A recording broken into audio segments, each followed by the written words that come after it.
So I'm here with composer Miriam Cutler for a brand new All Access. Miriam, thank you so much for joining me today. Oh, I'm looking forward to it a lot. Yeah, so we've talked in the past a couple times, but it's been a while. So I'd like to, maybe just kind of start for anybody who is discovering you for the first time, or maybe to know a little bit about your background. I'm just kind of curious if you could just tell the story of how music found you, or how you found music.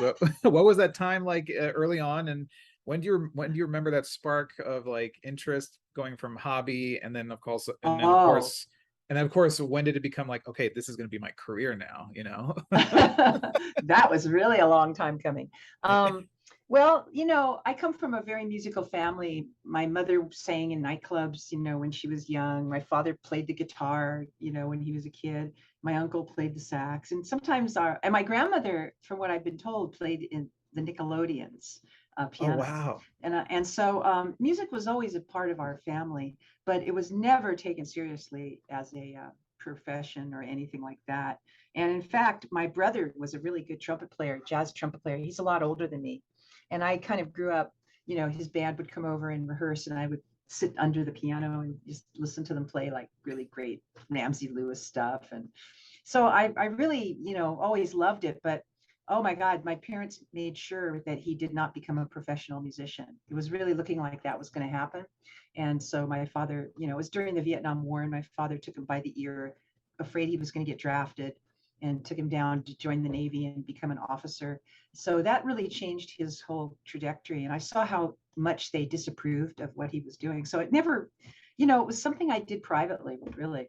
Wow. I was the kind of kid that spent a lot of time by myself and in my room, and I would, play my, I loved any music instruments. I mean, I would play anything.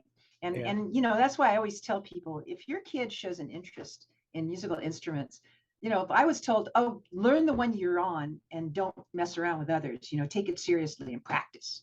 I would never do that with a kid, because when they have that interest when they're young, it doesn't matter how good they get on an instrument, but being exposed to it is so wonderful. And of course, becoming a composer, all the years I fooled around on other instruments and played in different kinds of bands and stuff, it all just fed really beautifully into this. I Yeah. had a lot of exposure to music. And so anyway, it got to the point where, in high school, I never played in front of anybody. And then I started writing songs on guitar because Joni Mitchell and Lauren Nero and all that. And so when I got to college, I actually was also a folk dancer, and I played clarinet. And so because of that, I was I played in these ethnic bands, for folk dancing. And I got really exposed. I learned to play in really strange meters and Yugoslavian music and Balkan music and Greek music and things like that. So, I just had a real love of music, but I was very shy and Hmm. didn't like performing. So didn't, it seemed, when I went to college, I thought, well, I'll major in music just to see, because it's something I just naturally love and I'm good at. And I took one theory class and I hated it so much in the Schoenberg School of Music at UCLA. I hated it so much that I immediately changed my major to anthropology and never took another music class except for Oh, ethnomusicology. wow. I took a bunch of those. UCLA had a great department. And so I studied anthropology, and I was really fascinated by music from around the world. So I got into that. And I really, I still was very shy, didn't like performing, but I played at least in some of these ethnic groups. And then after college, I was really serious in college. I was very activist and all that. So I was kind of becoming very aware of the world around me and feminism and Mhm. and social justice stuff. And I actually left grad school to go work as a social justice researcher. And I worked for these incredible lawyers, that were just bringing the most amazing. It was a very creative couple guys who were finding ways to make big changes in the system, without by using lawsuits and doing investigative journalism and stuff like that. So I loved it. But at the same time, these friends of mine from the women's building, of all things, wanted to start a ragtime band. And I thought, well, I play clarinet. It's perfect. So we just Yeah. started messing around, and we used to rehearse at the women's building. And I started, I always wrote songs, but they were really just my own songs for me. I didn't want to perform or anything. Right. But we started performing, and we got invited to play at this art opening. It was called "You Art What You Eat," and it was at the Women's Building Art Gallery. And it was like we were basically four of us were like three or four of them were in a theater company, the Odyssey Theater Company, and then there was me and a couple others that were more musicians. And so we started playing ragtime music.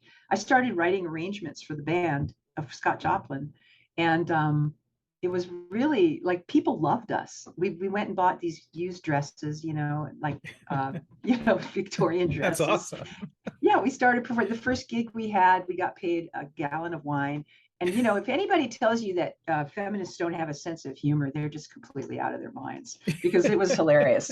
People absolutely loved us. I think we knew 2 songs and they made us play all night. And we just kept playing them over and over, and we were getting drunk off our head, and Yeah. I was still very shy, so I was in the background. We had someone like an actress that was teaching them how to turkey trot, and we really were having a lot of fun. And so when she left the band, I became the front person because I'm a singer. And so I started singing these songs, and I wrote a lot of really like satire and stuff like that. We got really popular and started performing regularly. And Wow. during that time, we were getting booked doing college concerts and stuff, because the women's movement was really, it was heavy in the colleges, and we went all over. And so we made a couple records. We were one of the first groups in the whole country that made our own independent record. And in those days, you had to go to a studio, and you had to. We made a, what was it? Not a 33. I forget what it was, an EP. We made an EP with 4 Okay. songs. 2 of them Yeah. were my songs, and 2 of them were Scott Joplin songs. Anyway, we started selling T-shirts, and all of a sudden, my God, I'm a performer, but I'm still working full time in this other thing, that I just loved. Then one night I got scouted by Danny Elfman's band, and that was when he was starting. His brother had the Mystic Knights of the Oingo Boingo, Right. and Right. Danny had just come back from his world travels, and he wanted to take over the band and turn it into a real musical band. It was a street theater before. Have I already told you all this? Or because No, I don't remember it. If you did, I don't Oh, okay. remember. But Yeah, I it's mean, so but I mean, fascinating. I have like a completely, I think now, in those days, there was no set path to becoming a film composer. So it's not Yeah. like Yeah. today where people go, I'm going to major in college, and I'm going to, there weren't Right. classes and things like that. I mean, literally, I've tripped over it, Yeah. I was Yeah. performing in that band, and then I got recruited by the Mystic Knights, and I became, and so now here I am in 2 bands. And we also had another band that I played in, which Danny put together. We just played a lot of old jazz. It was so much fun. It was like real 30s New Orleans jazz. And Wow. this guy named Brad Kay used to do all the arrangements.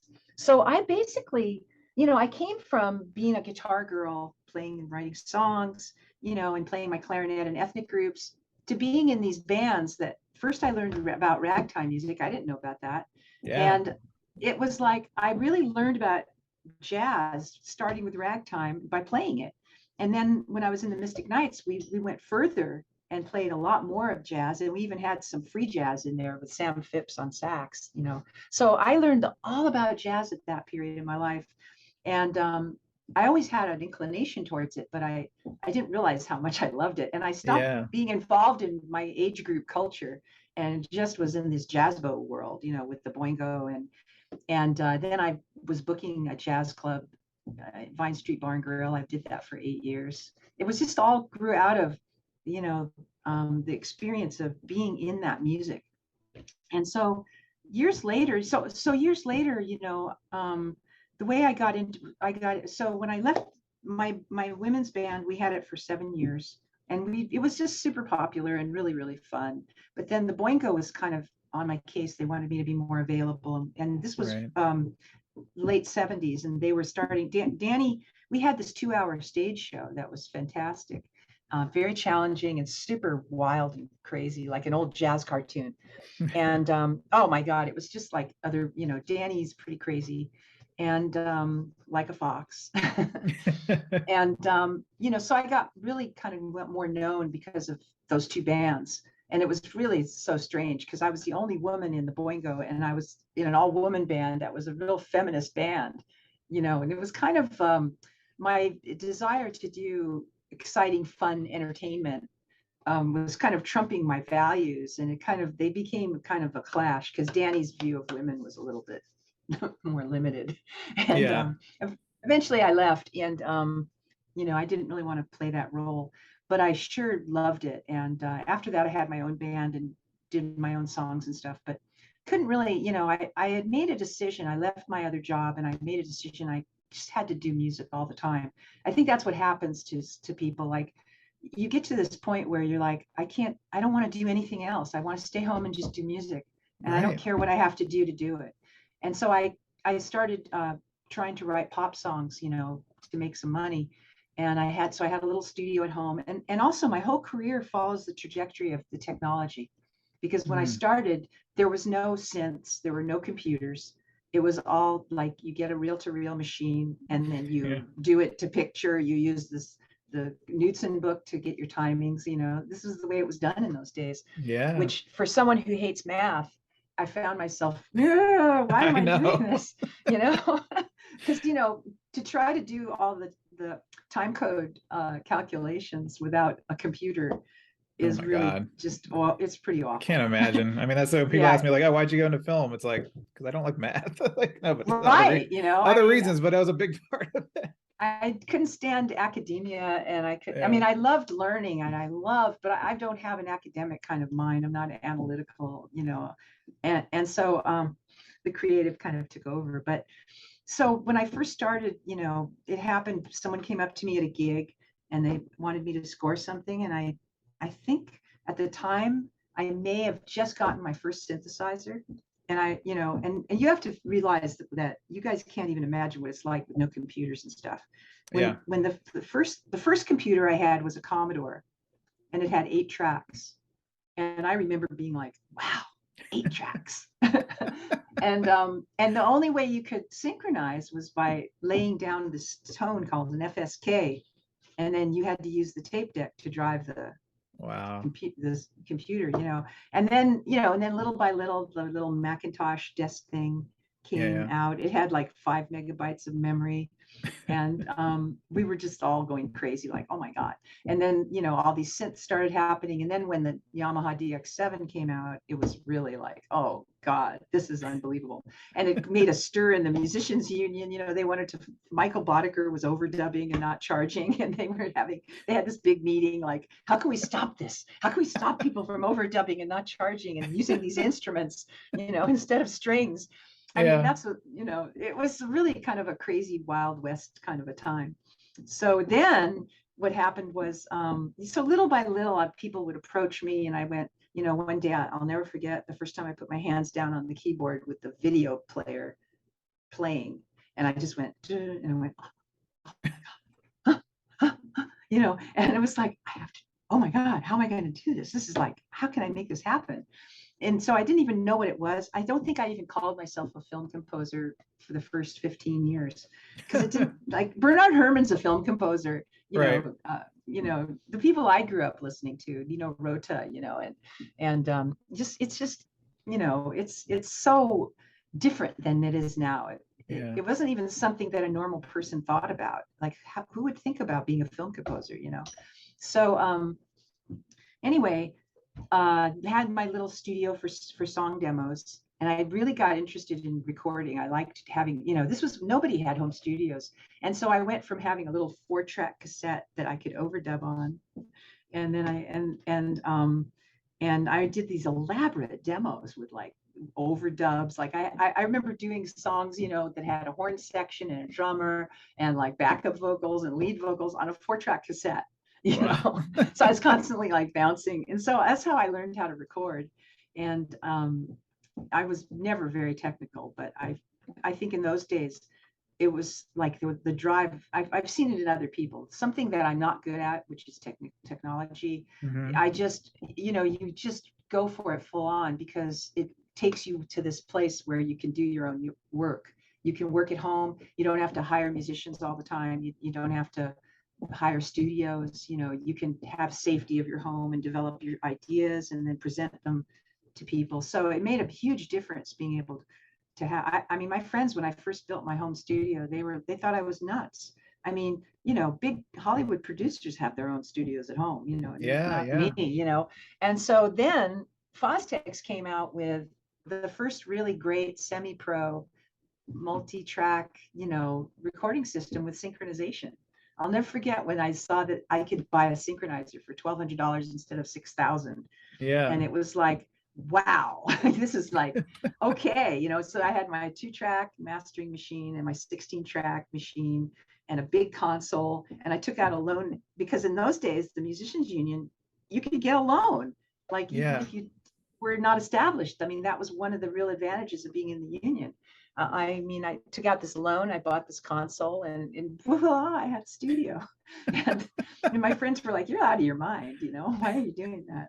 But I mean, what it allowed me to do was take jobs that paid very little and yeah. still make money. And in Right, and those be days, self-sufficient. Yeah, yeah, I was very self-sufficient. I learned, and I always had way more ideas. It was always frustrating before I had a studio, because I always had so many ideas, but I couldn't try them out without yeah, spending a lot of money to hire musicians and stuff.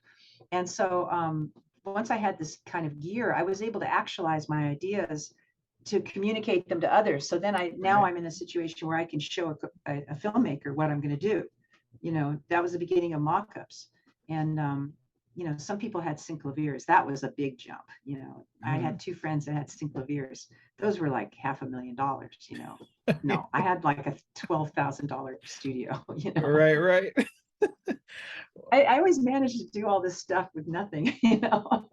Yeah, I mean I always admire the people who, yeah, who can make things, without the support of, I mean, one of my favorite filmmakers, of course, Robert Rodriguez. He started really Yeah. doing cheap stuff and just shooting with his friends and selling his body to science to fund his stuff. It's just like, Yeah. it's just like stuff like that. But I'm curious though, because I mean, talking about your early life, how you're really invested in social justice and issues like that. So it makes sense that now your career really is focused in documentaries and Oh, really yeah. important subjects. But you started off doing kind of these kind of B movies that kind of moving through. Oh, God, yes. So I'm curious. Talk to I me was about like how. Z movies. So talk about those early days and how did you finally find your footing going from doing those kind of movies and then like, okay, was it like a long road to finally get to like, okay, I'm going to start doing documentaries? Because Oh, yeah. if anybody looks It at your was a IMDb, very it's long like, oh, road. here's a documentary, and then here's 4 more, and then 5 more, And and then then it there's seems, like all and then documentaries. it's like it seems like you found your calling. So I'm just curious, Oh, what was it like yeah. finding your calling and to get to that point? This is the really most important part, I think, for artistic people, is to understand that they have a right to love what they're doing Yeah, and to feel good about it. So I mean, I've always been a real self-starter. Like, I've always been someone who started my own bands, did my own music. I've never done pop music ever. mm-hmm. Always kind of fringy. But I've just there's a kind of person that you can recognize. They're the person that's the front person in the band. They're the person who is the lead composer. Like, I kind of knew early on I didn't have the skill set to work for somebody. I really what I learned, I did a lot of different things before I settled on music. I worked at a singing telegram company because basically I couldn't make a living in music. I was really popular. I got a lot of good reviews, but I couldn't make a living, and it was really just destroying my self-esteem.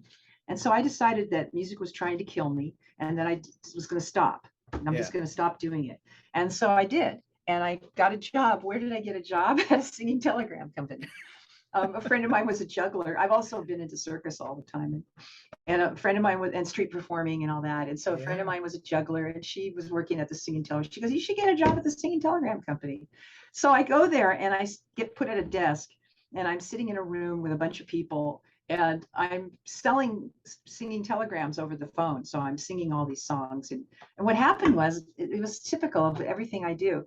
I'm sitting there, and I didn't really think the songs were very good. So I started making up my own.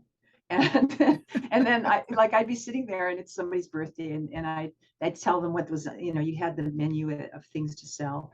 And I just started going, well, what's he into? Oh, he likes this and that. Oh, well, we could have like Tarzan and the Ape Band, And I had all these Yeah. crazy friends, like the Roto-Rooter Good Time Christmas Band.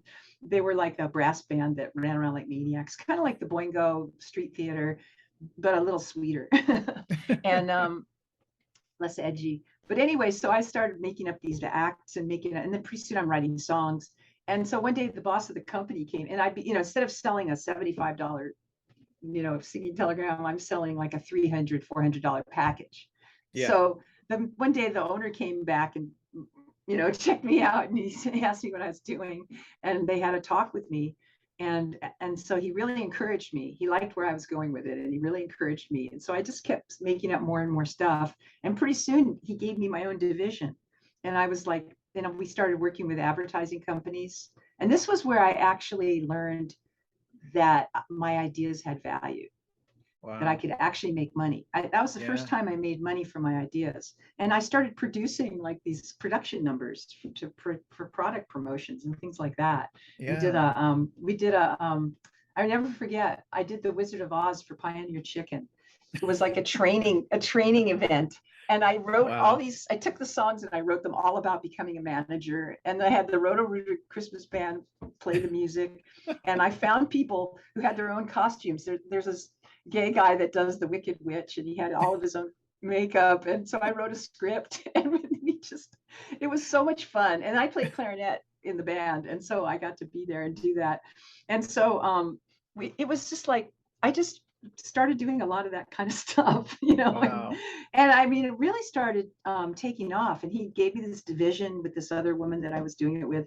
And it's sort of all of a sudden I'm wearing silk suits, like I'm going and buying business suits because I'm having business meetings, Yeah. and Yeah. I'm like, wait, what? So I got pretty far into that, and I realized that the direction I was going, and I was actually making money, and people respected me and thought I was great. But I was like, why do I really want to be in advertising? Is that Right. really what I want to do? Yeah. Um, I had to always stop myself from it, because, just because you're good at something doesn't mean you ought to do it. You have to find what really, and so I was getting further away from the kind of values-based life I had really been looking for. And I always ended up having to leave these things that I had developed because, wait a minute, I'm on the wrong road. This isn't me. Yeah. Yeah. So then I kind of got more and more into this composing thing. And it turned out a friend of mine that I met taking music. I went back to school at Santa Monica CC after I graduated at UCLA while I was in the Boingo, because I was ready to learn more about music because I was more interested in it. So I went back and I took some theory, and I was much more into it than I was when I was young. So I met this guy there, really great keyboard player. And he also was making these really horrible low budget movies. And it's like, and so he wanted me to score them. And so I started scoring those. That's how I really got into it. I mean, I did one-offs here and there. Yeah. And Yeah. then I started working for this company, and they loved me. And because I just was so into it, and I was delivering these massive scores, like a horror movie scores, 80 minutes of music, Yeah. You're doing and these really kind of grungy, slashy slasher movies. they Like, weren't even that. They were so yeah. bad. They weren't scary. They weren't sexy.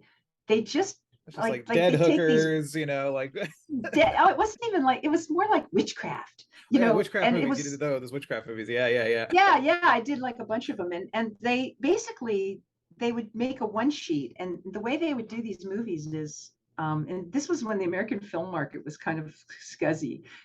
They take Billy D. Williams, who was on the Skids, and they put him Right. in and they put him in a movie, and the splashes, they make a pretty picture with a science fiction looking thing or a Yeah. witchcraft, and then they take it to the American film market or other places, and they sell the territories. Then they make the film, and it's for non-English speaking people, so it doesn't matter how stupid it is. Right. And so they make these films. And so this was my film school, because basically I learned everything about syncing to picture and all of that from the mixer. he taught me Yeah. how to do it. I had no idea. And so I started scoring these, and they loved me because I would just turn in these massive things. And I did about 10 or 15 films really close together. So I was like, really, at that point, all I cared about was learning how to write. I just was trying ideas and Yeah. orchestration things. And, I'd have enough money for one musician, and I didn't have enough time to do charts. And so it was just, okay, bad guy chord, D minor. Yeah. Okay, power chord. Okay, 1, 2, 3, 4. And so it was really, I mean, all the crazy stuff is the stuff I did. And so I went really far with that. And I started getting, another friend of mine was doing industrials, and he was overbooked. And so he got me these gigs with Mattel and not Honda, Toyota, and Infinity. And we Yeah. did music for these car shows. And so I wake up 10 years later, I'm solvent. I have a nice little studio. I'm Yeah. solvent. I'm working all the time. I'm at a good beginning stage of being a composer. And I didn't have one thing that I would show somebody that I did, except I wrote for a circus at that point, and I was Right. the composer for that for like 18 years. But so I kind of got depressed, and I just went, I this is like, if this is going to be my life, what am I even doing? Why did I go to college? I'm really smart. Yeah. What am I doing with my life? And really, literally, right around that time, 1997 is exactly the day, the date. I was at a screening of one of my kind of low budget documentaries, but I wasn't really that into docs yet. I didn't really work on anything great. And this guy, I met him at the thing, and at the screening, and we were talking, and he started telling me about this film he was making. And it was just because I had even done in college, I worked on rights of prisoners, and all kinds of really sophisticated legal. I did a lot of legal research for these big lawsuits, Yeah. and so I was really far away from. It was kind of like I have this wacky street theater kind of part of me that will do anything for a laugh, and then Yeah. this Yeah. other part of me that's just deadly serious. And so I never was able to put any of it together. It was always totally separate. Like, there's that crazy girl playing in a gorilla suit, and then she's like going down to do legal research about violation of constitutional rights by pretrial detainees. Yeah. And so and I couldn't put it together. And I was, I probably, if not for a few little interesting twists and turns, I might have gone to law school and become a public interest lawyer or a journalist, something like that. I was actually heading more towards journalism. But it was just these things happened, and there was this other part of me that needed to be expressed. So I usually did it on the side, but once it took over, Yeah. there was no turning back. So I mean, I remember very much these turning points. One day when I was sitting at the piano with a friend of mine, and I didn't want to go to work because I wanted to stay and keep working on the song. Yeah. And then another really pivotal time was when I met Arthur, and he told me about this film he was doing. It was called License to Kill, and it was about these serial killers, men who murder gay men. And he was really doing this incredible research. He was going into prisons, and he was just interviewing them and letting them discuss why they felt that they should and had the right to murder people, especially just gay men. And he's a gay man, and he had been gay bashed, and he was really fascinated with this issue. Like, what is it that makes them Yeah. take it all the way to murder? And he was so intelligent in his discussion about it. And, we really hit it off. And I was just drooling. I was just like, oh my God, I want to work on that. And he Yeah. lived in San Francisco. So he said, hey, if you're ever in San Francisco, come and look me up, because we liked each other. And so, I mean, not long after, I don't remember exactly what happened, but I decided I'm going to go up there and see him. So I went up to San Francisco. I have cousins there, so I went and visited them, and I called him up and said, hey, I happened to be driving through San Francisco. And I went and saw him, and we spent an afternoon together talking about his film. And I realized that I really was invested in the story, and I actually gave him some ideas, and we really hit it off. And he had like $1,000. Yeah. And so it was just like I was longing to do something meaningful for myself. So I think when I met him, I recognized it. And this is something I tell young people a lot, I never know exactly what I'm looking for, but I can feel it when I'm close, Yeah, just your you know. instinct, your gut feeling. It's a Yeah. it's like this is something I need. I got to check this out. This is, Yeah. and so I get all, and so yeah, when I had that, he hired me, we did it, very little music. Film went to Sundance and he took me, and we had a very small crew, and we just three of us went up there, and he took us and we went to all the screenings, and I mean, it was a complete hit. It got 2 awards at Sundance, Wow. but most importantly, I was introduced to this global community of people who cared about the same stuff I do. And they were from all over the world and super smart and really dedicated, passionate. They're like really artists, really, in the way they approach their work. They care so deeply, which is the way I am. Total commitment. And when you meet other people that are the same, it's just it was like I knew exactly what I wanted to do the rest of my life. It was like, Wow. I'm going to become part of that community. I want to be with them. I want to do the stuff they're doing. I want to, support their work. And this is what I want. And so once I understood that, I just was able to make, really be very intentional. Every choice I made now had a context, like, why am I doing this? Right. I know, so I can meet that filmmaker, so I can do something that I really care about. So I don't care about the money. I want to just work on this stuff. And so over the years, that's what I've done. And, just like every other young composer, I wanted to be the woman that made it in Hollywood, Yeah, because I yeah. love movies. I love Hollywood. I love entertainment. I totally love being entertained, and I love entertaining people. But there's another part of me that really had to be fed. And this is really important for artistic people, because if you don't feed that part of you, feed your soul, then you really, no matter how much money or whatever you get, glory and whatever, you're not going to ever be happy. Yeah. So at least for me, for people who are very artistically driven, like I really care about everything I do, and I don't want to spend 1 minute doing something I don't care about. After those 10 years, I was done with that. Yeah. Like, why am I doing this? This is not me, Absolutely. Right. yeah. So, I mean, I think it's super, and I think it makes the world a better place if more people are happy doing what they're doing, and as I've become a mentor and stuff over the years, it really resonates with younger people, like, and even with us, like, we only had one model to look at. It was the Hollywood kind of model. We weren't aware Sure. of what was Yeah. going on in Europe and stuff. And so, but I've been sort of really touting the concept that you have choices. You can make your career about who you are and what you care about. You don't have to try to recreate someone else's career, because like I could, I'll never be John Williams. I don't have that kind of background. I don't approach music that way, Exactly. but Yeah. then what I do has value. And it took me a long time to even say I'm a composer, because I didn't really value it. I didn't see my contribution. Now I can see, by investing myself in it, that it has much more value to the world and to me. By Absolutely. investing myself in it. This is me, and this is what I care about, and this is how I would do it. And I can Yeah. be just as fun and goofy as anybody, um, but I really, I do have a great, I love comedy, and I did a lot of comedy, but I don't get to do much anymore. Although I am working on a couple things that are lively and fun now, right now. So, Oh, that's you know, awesome. yeah, I That's mean, I've always, go ahead.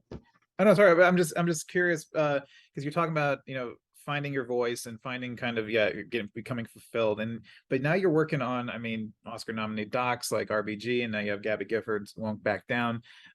These big subjects with kind of big influential people and figures.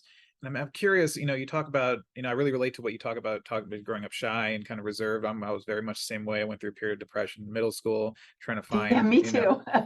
just trying to find your place and your fitting. Yeah. I was bullied as a child too, so it was just like, Oh so man. I'm curious now, as you've kind of found a little bit more confidence, and you're working in the field and doing subjects you love that you're pursuing. Do you ever have to battle self-doubt anymore? Like, if you're about to tack if you're about to take an RBG documentary, or Oh, you're like, I can't do this. How am I supposed to do this person justice or this subject justice? Do you ever, how often, and how do you battle that if you're still oh, there's battling that? always, I'm so fear motivated. I'm deadly afraid of failure. I'm afraid of missing the Mm. deadline. Of course, I've never failed and I've never missed a deadline. Yeah. And so now I have more confidence, but there's always that fear, like right now I'm going through a thing because I'm aging, I'm older. And I mean, this lifestyle is really not for, I'm 70, and I'm still living the same way I lived when I was 40 and like not, working all the time and, Yeah. being on deadlines and trying to squeeze everything in and so I think yeah, so I think having doubt is good. I mean, pretty much every day I wake up and go, am I doing what I should be doing? Is this what I Right. really want to be doing? Now I have maybe 10 or 15 years of health ahead if I'm lucky. A lot of people I know are sick and dying and it's like, do I really want to be chained to my chair for the last 10 years? So Right. Yeah. I'm Yeah. doing a lot more traveling. I'm doing a lot more teaching and presenting and it's really important to and because I have to be into what I'm doing because I'm 1,000% and I can't do 1,000% on something I don't believe in. Absolutely. Yeah. So I want to be operating at my strengths, and so yeah, there's always fear. There's Yeah. always fear, and now there's because it's really been interesting. All my career, I was waiting for this definitive moment when I would know that I was doing the right thing. Mhm. Like I'm doing it. Okay, I'm 10 years in. I realized I had to change. I changed. Okay, now I'm happier. Am I still happy? And every day I get up and go, okay, I'm miserable today, but it's okay because I mean, anybody would be miserable with the hours I've been working and stuff, but Yeah. at least I care about what I'm doing. And I know at the end, I'll be really glad I did it. Yeah. And I love being challenged. I don't want to work on things that aren't challenging and on every level. And so with that, it's an adventure and you're always afraid. Even if I'm going on a trip, I'm always a little bit afraid because there are a Yeah. lot of bad things that can happen, but it's just, it can't stop you, and the fear of failure has been a big one for me, but it just the minute I get a gig, I go into that mode of, oh my God, I only have 7 months to do it, and then time starts passing because of course docs, you have 7 months to do it and they don't even get you a cut until it's 3 months away. So Yeah. anything can happen in docs. It's really not for the meek. It's so changing constantly and you have to just meet it where it is and you can't complain because that's the nature of the beast. And that's part of the excitement, but it's also kind of nerve wracking. Yeah, it's complete. I mean, yeah, the documentary really is just about gathering as much footage you can, and then it just kind of comes together as an edit towards the end. So Oh, I'm it doesn't sure. come together. They I have mean, to work it. They have they to have to work it and work. they go, oh shit, we don't have the movie we thought we had. We have to have a Right. different movie now because it's a different, it didn't turn out that way. Exactly. You go out with like, oh, we're gonna get this interview or this shot, and then it's like, oh, completely different footage. It changes the thing, or you find out new Oh, information that pushes, yeah. because it's an Changes the investig. whole narrative. Yeah, it's an investigation as much as it is as a storytelling or filmmaking, and trying to, So I'm, yeah, You have to embrace the process. And I absolutely. do. It's like a lot of people don't realize, they do these things that are, let's say they're doing a TV series that goes on for 7 years. Well, Yeah. yeah, there's a lot of deadline involved in that. But after the first year, you're really kind of okay, a Yeah. few new cues, but you Yeah. have your library and stuff. With a documentary, every day is a new day and a new movie sometimes, like I've even done all the way to Sundance and they changed it again after Sundance and then they changed it Yeah. again for the theatrical release and then they Wow. it's like you have to have really be flexible and just have a positive attitude. I mean, I've seen other composers, they go, what do you mean you do more than 4 versions? Are you kidding? I'd probably do 25 versions, if I'm lucky, between Yeah. changes in the cut and everything. You got to just be, and that's part of why I like it because the filmmakers are like that. They're like, Yeah. oh shit, I shot this thing and now I gotta, okay, I It's a gotta different go out and breed of shoot this whole filmmakers. other. Yeah. Yes, it's just like, it's like wanting life to be scripted and it can't be. And that's what I really love about it too. It's very exciting and it's challenging in a way that has actually taught me. It's so interesting because music has always been kind of what teaches me how to live. It's Hmm. sort of because it's the Yeah. one thing I've cared enough about to really suffer a lot and go for things that are hard. And one of the things I learned, very young was that improvising when you're playing with musicians And I used to love to have jam sessions, and I would go to a lot of jam sessions. And that's how I kind of got known as a musician when I was young. And, you know, and especially being a girl and walking in with a horn, that's always, you know, and so it was just like, I just realized if the only thing I ever have to worry about is being the most me I can be myself, not try to be something I think they want. If I'm myself, then I can jam on things. I can improvise and just go with the moment and be what I need to be at that moment. And from playing in situations where you have to, it's like sports and stuff. You have to get in the zone. And if you have to learn how to get yourself in the zone, even when it's not conducive. And when Yeah, you it's a can do mental game. that, I mean, it's a mental game as well. Yeah. it's mostly like a letting go. It's just a letting go of trying to control anything. Yeah. And so the music comes and the words come. Like, I have bad memory, and I'm always, I used to worry when I spoke publicly, oh my God, what am I going to do? Or when I'm teaching. And what I realize is all I have to do is be myself. Oh, I forgot that word. Oh, but let me tell you about this story. You know what I mean? I Yeah. have a life full of experiences that I can share. And so improvising in life and in music is a strength. And because of that, I'm not afraid. Okay, a TV interview. Okay, I'm just going to be myself. I can't get tweaked about it. Right. I can't try Yeah. to be perfect. All I can be is me. And that's been such a saving grace. Anyway, so I was waiting for this definitive moment. Like, people in my family couldn't understand what I was doing at all, but they never could anyway. So I realized after about being in this for like maybe 15 or 20 years, I realized, I looked around and I went, oh my God. So I think I arrived and I didn't notice, because I never look for work. I'm always offered more things than I can take. Never, Yeah. it's always been that way since I started. Um, I've always had enough money. I mean, I don't have a big, huge income or expensive lifestyle, but I've never gone broke. I've gotten close to really losing it, but I've always been able to pull through by my wits. And and I've always had something to sell that people want. And so I guess it happened. And I'm being invited to do all these really fun things now, and travel and speak Yeah. and blah, blah, blah. And so it's kind of like I didn't even notice when it happened. Like that guy Goran, he gets picked, he's like plucked out of USC right into the big time. I mean, the amount of times that happens is so rare. Yeah. It doesn't happen. Most of us are working schmoes that are just kind of nose to the grindstone for year after year after year.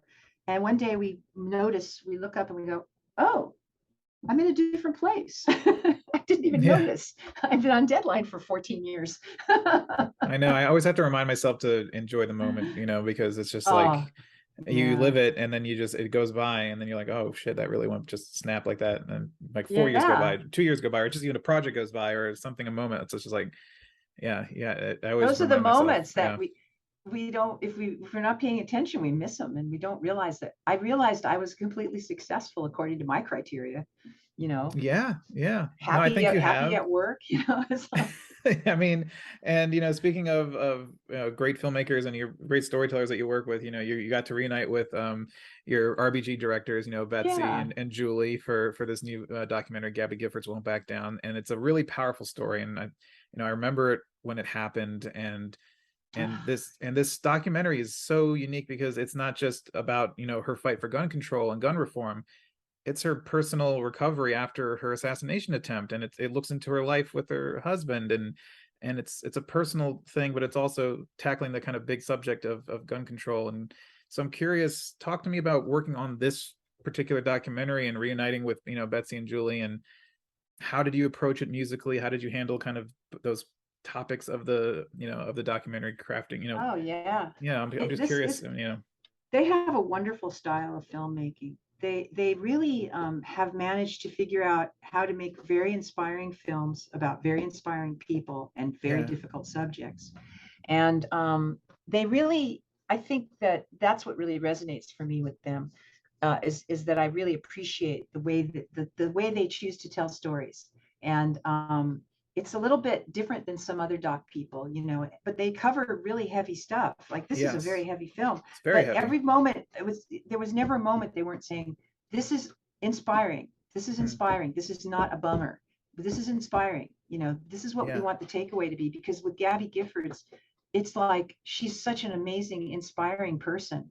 And I think it Yes. makes us all better to just be aware of what her story is and how she views her life. And I'm sure there's days she sits and just cries and is Oh, like, fuck this, fuck that. how can you But not? Yeah. yeah, but she's just doing the most with what she has to work with, and much more than most people could dream of doing. Yeah. So and they also really like to use music in the film that isn't the score. They like to use music that these people listen to, like Right. like with RBG. There was a lot of classical music and opera, and so it's an interesting different it's a different way of scoring, in that I'm responsible for the personal story, Mm. but then there's this whole other aspect that's going on where the music is playing a different role. It's helping us kind of really uh, know them better through their musical taste. And like with Gabby, you can see she's always singing. She loved 80s rock, which Yeah. was not my favorite, you know. And so for the score, just like with RBG, it was like, this is a huge story, but it's an Yes. intimate story of one person too. And my job is to help support the emotional part of that story, that the emotional part of that personal story, Right. and to make us feel her more, as a human, and to find the things we relate to. And with Gabby, it was interesting because they wanted it to have the energy that she brings to everything, but they didn't want it to sound like the music she listens to, but it had to live in the same universe. Right. So Yeah. I was kind of messing around with stuff and trying to figure out, what, I felt like, well, let's do something that sounds American, guitar. I love acoustic guitars and I love strings and kind of lots of energy. So we had this kind of energetic stuff for her campaigning, because it's just like positive, and she's just so full. Like seeing her before she was hurt, she just was magnificent, a Yeah. magnificent politician, a perfect specimen, and so incredibly likable and appealing, And so I wanted the music to kind of be like appealing like her and energetic, but not necessarily have a specific style. If except maybe I was thinking Americana, because to me that's like patriotism. Yeah. It doesn't necessarily mean bluegrass. It can mean a lot of different things, Americana, but in this case, I felt it was sort of patriotic, like a real pure patriotic soul who loves her country and lives in the western part of it, where it's still a little bit the Wild West. Yeah. And so she rode horses and motorcycles, and so it just felt, I don't know, it just felt right, and they really liked it. So I kind of went with that. And then of course there's the whole other part, which is playing the violence and the destruction. And I've done so many films. You have to be really careful of how you calibrate the emotional tone, because you don't want to wear the viewer out with awfulness, Sure. Yeah. or schmal. You don't want to make something schmaltzy, which kind of makes it trite. And I always felt like for all that stuff, I wanted to create a feeling like you're holding your breath, like you're breathless, Mm. because you can't, it's so unfathomable that you're just like, that feeling you get when it's like takes your breath away in a Yeah. bad way. Like you just don't, Or you're just like it's frozen and you're just, yeah, yeah. yeah, it's like Hmm. so that's what I was kind of doing with that, and trying to use a strong theme that would be something that would be recognizable, and I hope, and so you never know also with the pacing and how often you use a cue, because the film's constantly changing. And Yeah. so I have these techniques that I teach of how you can kind of keep track of all that and make sure that the pacing, nobody has time to keep watching it from the beginning. You're all just trying to get through the cues and stuff. So, Yeah. Yeah. um, so I think, you know, I have some ways I kind of try to keep track of things or vary them, or, but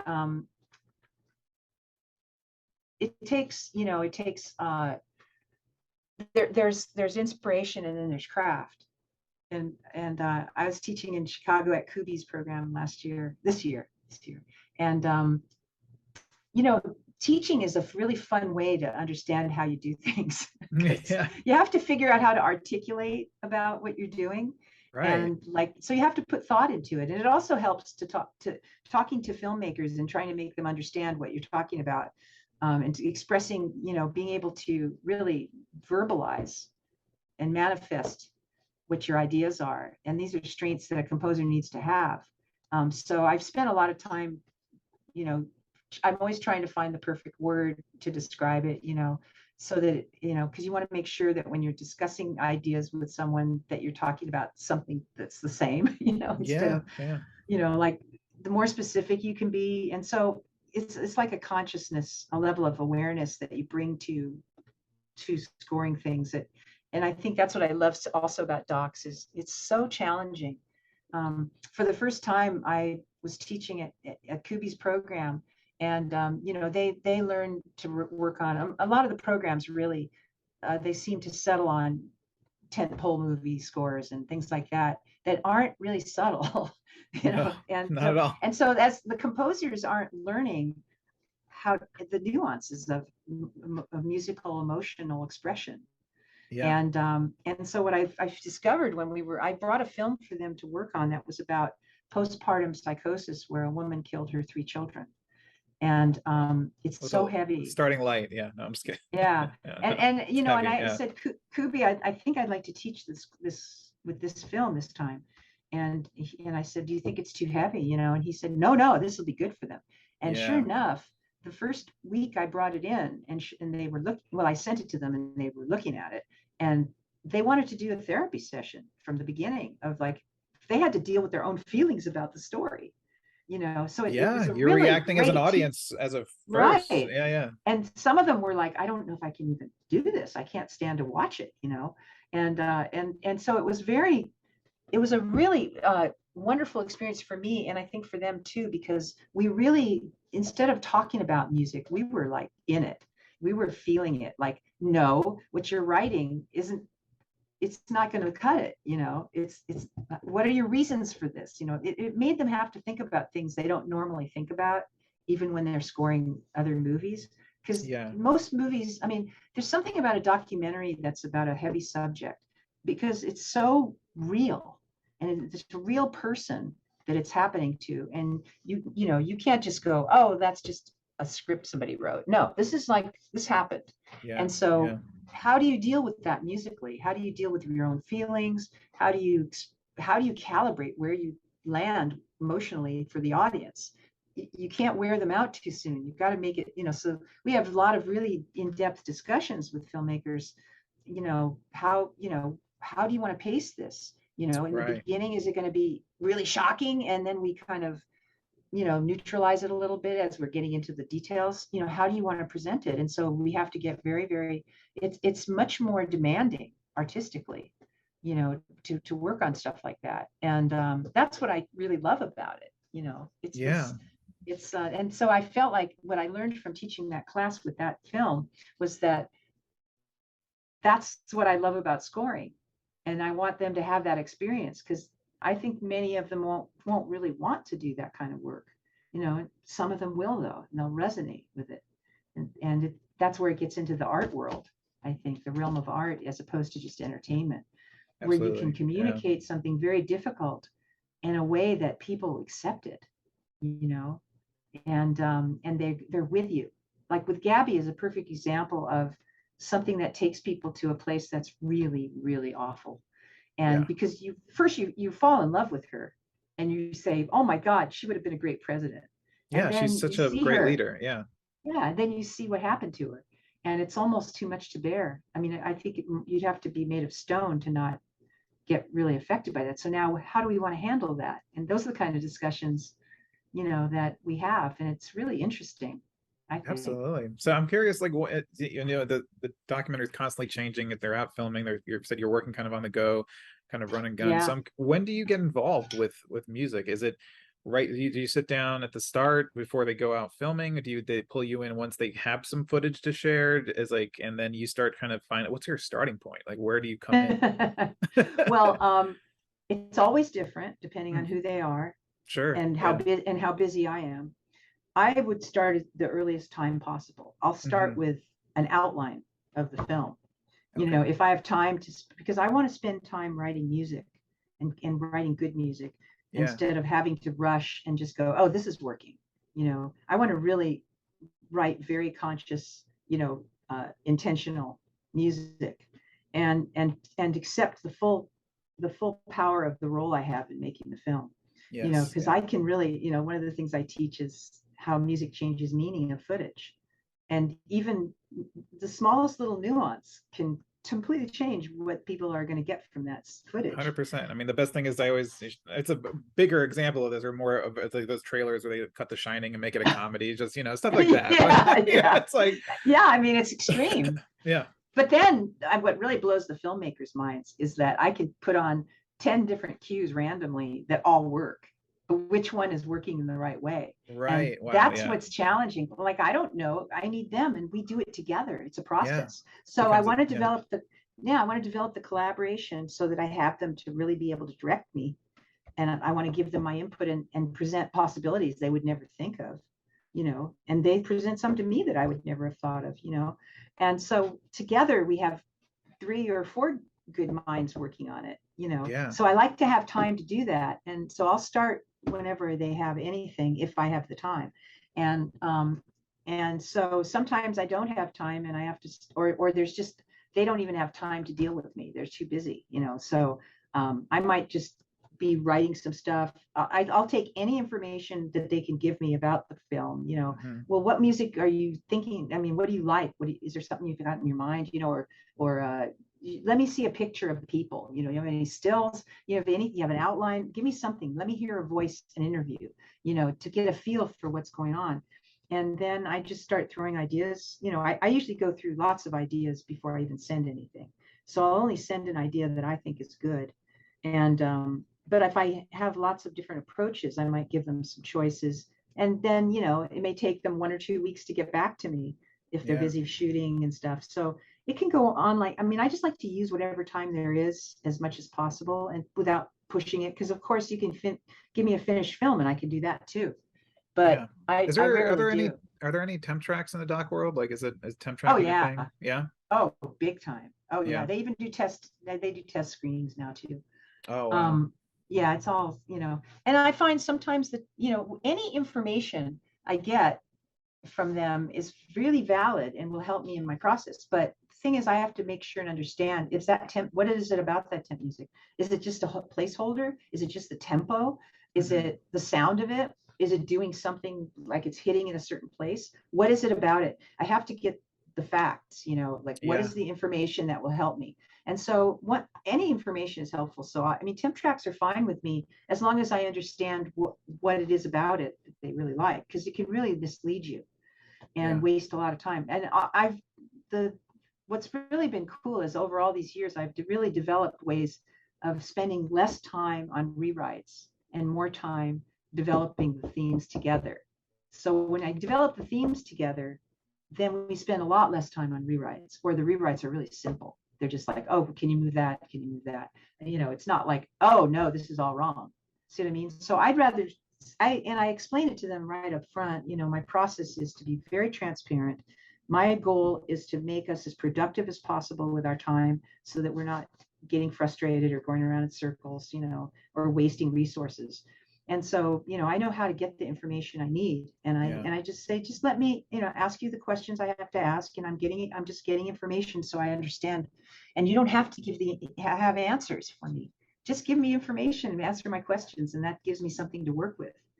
So I've really gotten sophisticated in my process, and Yeah. I love including them. And some of them are really into it. Some of them, it's painful to do music, and they just leave me with the editor, which is fine, because editors are great.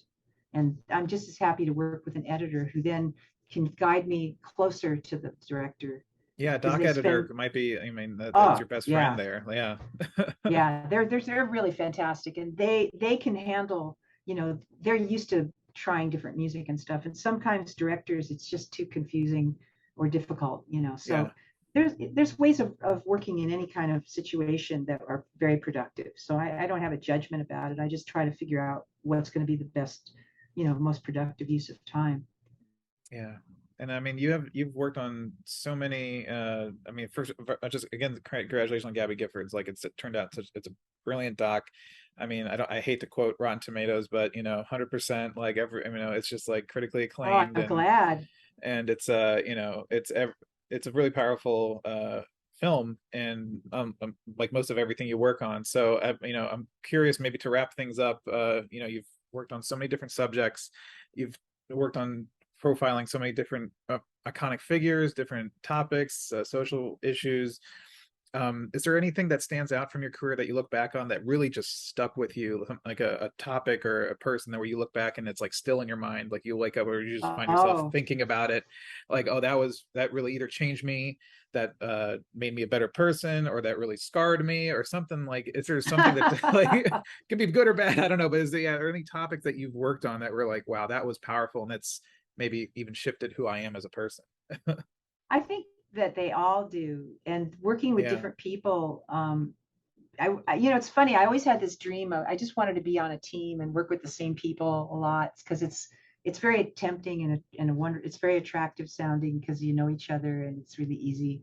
But in some ways, I'm kind of really glad I've worked with so many different people, and I did a bunch of films with Roy Kennedy. But I think, and it was felt good to be like, oh, I'm at home now, you know. Hmm. But it changed. It's always changing. And what's really cool is I'm working with people that could be my grandchildren, you Yeah. know. And it's really wonderful that there's times when a seasoned person who's very experienced can really help a young, brilliant person who's trying to, it makes it just easier for them. And so I love that situation. And there are also fresh ideas and it keeps you kind of in the game, you know.